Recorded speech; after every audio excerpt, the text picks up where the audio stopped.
ಒಣಮೇವು ಸಾಗಿಸಿದ ಟ್ರ್ಯಾಕ್ಟರ್ಗೆ ಬೆಂಕಿ, ಕಂಗಾಲಾದ ರೈತ. ಒಣಮೇವು ತುಂಬಿಕೊಂಡು ಹೋಗ್ತಿದ್ದ ಟ್ರ್ಯಾಕ್ಟರ್ಗೆ ವಿದ್ಯುತ್ ತಂತಿ ಸ್ಪರ್ಶಿಸಿ ಬೆಂಕಿ ಹತ್ತಿಕೊಂಡು ಮೇವು ಸುಟ್ಟಿರುವ ಘಟನೆ ವಿಜಯಪುರ ಜಿಲ್ಲೆಯ ಸಿಂದಗಿ ತಾಲೂಕಿನ ಬೂದಿಹಾಳ ಪಿಎಚ್ ಗ್ರಾಮದಲ್ಲಿ ನಡೆದಿದೆ. ಸಿಂದಗಿ ತಾಲೂಕಿನ ಬೂದಿಹಾಳ ಪಿಎಚ್ ಗ್ರಾಮದಲ್ಲಿ ಜಾನುವಾರುಗಳಿಗೆ ಹಾಗೂ ದನಕರುಗಳಿಗೆ ಬೇಕಾದ ಒಣಮೇವು ಸಂಗ್ರಹಿಸಿ ಟ್ರ್ಯಾಕ್ಟರ್ ಮೂಲಕ ಸಾಗಿಸಲಾಗ್ತಿತ್ತು. ಟ್ರ್ಯಾಕ್ಟರ್ ಸಾಗಿಸುವಾಗ ಮೇವಿಗೆ ತಗುಲಿದ ವಿದ್ಯುತ್ ತಂತಿ ಟ್ರಾಲಿ ಮೇಲ್ಭಾಗದಲ್ಲಿ ಕಾಣಿಸಿಕೊಂಡ ಬೆಂಕಿ ನೋಡ್ತಿದ್ದಂತೆ ವ್ಯಾಪಿಸಿಕೊಂಡು ಹೊತ್ತಿ ಉರಿದಿದೆ. ಬೆಂಕಿ ಕಾಣಿಸಿಕೊಳ್ತಿದ್ದಂತೆ ಮೇವಿನ ರಕ್ಷಣೆಗೆ ಹರಸಾಹಸಪಟ್ಟ ರೈತ ನೀಲಕಂಠ ಅಂಬಿಗೇರ ಹಾಗೂ ಟ್ರ್ಯಾಕ್ಟರ್ ಮಾಲೀಕ ಮಲ್ಲೇಶಿ ಬಿರಾದಾರ. ಆದರೆ ಬೆಂಕಿ ಕೆನ್ನಾಲಿಗೆಗೆ ಸಂಪೂರ್ಣವಾಗಿ ಟ್ರಾಲಿಯಲ್ಲಿದ್ದ ಮೇವು ಸುಟ್ಟು ಹೋಗಿದೆ. ಅದೃಷ್ಟವಶಾತ್ ತಪ್ಪಿದ ದೊಡ್ಡ ಅನಾಹುತ. ಈ ಘಟನೆ ಸಿಂದಗಿ ಪೊಲೀಸ್ ಠಾಣೆ ವ್ಯಾಪ್ತಿಯಲ್ಲಿ ಸಂಭವಿಸಿದೆ. ಘಟನೆಯ ಕುರಿತು ರೈತ ನೀಲಕಂಠ ಅಂಬಿಗೇರ ಮಾಹಿತಿ ನೀಡಿದ್ದಾರೆ. ಹೇರ್ಕೊಂಡು ಟ್ರಾಕ್ಟರ್ ಬರ್ತಾ ಇದ್ವಿ. ಬರೋಂಥ ಸಂದರ್ಭದಲ್ಲಿ ಈ ಶಾರ್ಟ್ ಸರ್ಕಿಟ್ ಆಗಿ ನಮ್ಮ ಕಡಿಕೆ ಎಲ್ಲ ಸುಟ್ಟೋಗ್ಬಿಟ್ಟೈತಿ. ಅದಕ್ಕೆ ಸಂಬಂಧಪಟ್ಟಿರ್ತಕ್ಕಂಥ ಅಧಿಕಾರಿಗಳು ಇದಕ್ಕೆ ಏನಾದರೂ ಸ್ವಲ್ಪ ಪರಿಹಾರವನ್ನು ಒದಗಿಸ್ಕೊಡ್ಬೇಕಾಗಿ ತಮ್ಮಲ್ಲಿ ಕೇಳ್ಕೊತಾ ಇದ್ವಿ. ಅದ್ರ ಜೊತೆಗೆ ಟ್ರಾಕ್ಟರ್ ಕೂಡ ತುಂಬ ಹಾನಿಗೆ ಒಳಗಾಗೈತಿ. ಆ ಟ್ರಾಕ್ಟರ್ ಕೂಡ ಪರಿಹಾರವನ್ನು ಒದಗಿಸ್ಕೊಡ್ಬೇಕಂತ ತಿಳ್ಕೊಂಡು ಸಂಬಂಧಪಟ್ಟಿರ್ತಕ್ಕಂಥ ಅಧಿಕಾರಿಗಳಿಗೆ ನಾವು ತುಂಬ ಹೃದಯದಿಂದ ಮನವಿಯನ್ನು ಮಾಡ್ಕೊಳ್ತಾ ಇದ್ದೀವಿ.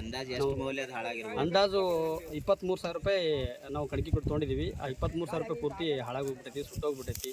ಅದಕ್ಕೇನೋ ತಮ್ಮ ಕಡೆಯಿಂದ ಏನೋ ಸಹಾಯ ಆಗ್ತದೆ ಅಂತ ತಿಳ್ಕೊಂಡು ನಾವು ನಿಮ್ಮ ಈ ಪತ್ರಿಕೆ ಮುಖಾಂತರ ನಾವು ನಿಮ್ಗೆ ಮನವಿಯನ್ನು ಮಾಡ್ಕೊತಾ ಇದ್ದೀವಿ. ಟ್ರಾಕ್ಟರ್ದು ಕೂಡ ತುಂಬ ಹಾನಿ ಆಗೈತಿ. ಆ ಟ್ರಾಕ್ಟರ್ಗೆ ಸಂಬಂಧಪಟ್ಟಂಥ ಮಾಲೀಕರು ಕೂಡ 2 ಟೈರ್ ಕೂಡ ಬಸ್ಮಾಗಿ ಹೋಗ್ಬಿಟ್ಟೈತಿ. ಹಾಗಾಗಿ ಆ ಟ್ರಾಕ್ಟರ್ ಕೂಡ ಪರಿಹಾರ ಕೊಡ್ಬೇಕಂತ ತಿಳ್ಕೊಂಡು ತಮ್ಮಲ್ಲಿ ಕೇಳ್ಕೊತಾ ಇದ್ದೀವಿ.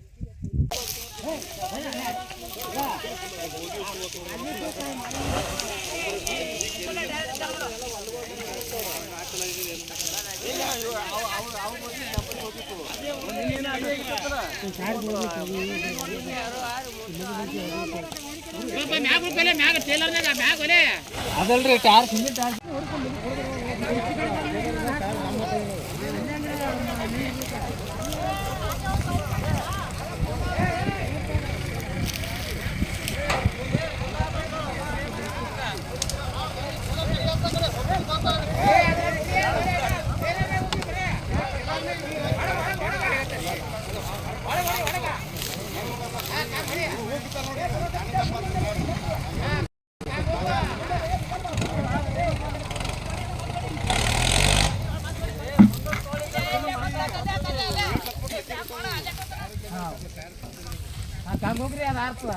ನಾ ಮನಗಳ ಕಣಿಕೆ ಕಾಣ್ತಲ್ಲ